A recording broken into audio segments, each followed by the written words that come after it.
Anak, ako nito. Ako na bahala dyan. Sige na, Biam. Pa, kasya sa inyo to. Oh, thank you. Sigurado bang ayos lang kayo sa sopa? Yeah, I'm good here. Sorry, bigla ako nakitulog sa inyo. Wala yun pa. Love, ano ka na sa taas? Ano mo bahala dito? Pa, okay ka na dito, Thank pa? you. Mauna na ako, nak, ha? Sige po, Nay. Ay, Balae. Uuwi na ako. Huwag ka na masyado malungkot. Magkakabati din naman kayo ni Florence. Naku, Balae. Mas matigas pa yon sa bakal. Wala sa diksyonary niya yung sorry. Ba't hindi na lang ikaw ang gumawa ng paraan? Total, 30 years naman na kayo, di ba? Hindi ka pa ba naman nasanay sa asawa mo? Either masasanay ka or mapapagod ka na lang. Good night, Balae. Sige, mauna na ako. Tulog ka na, ha? Thank you.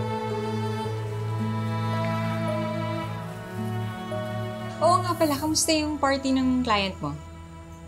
Love, hindi na ako tumuloy. Nung pumunta ako sa office kanina, nakita ko si Chloe, sinugod ng asawa ni Jerome. Ano? Naku, kawawa naman si Chloe. Pero sa bagay, kung ako rin yung babae, baka masaktan ko nga talaga si Chloe.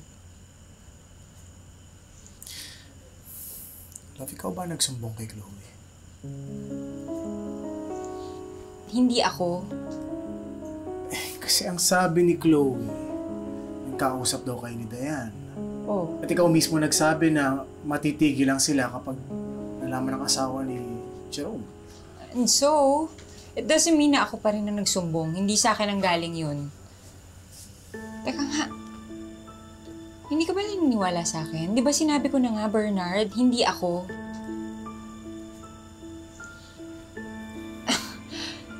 Mas naniniwala ka ba sa kanya? Talaga bang naniniwala ka na gagawin ko yung kay Chloe?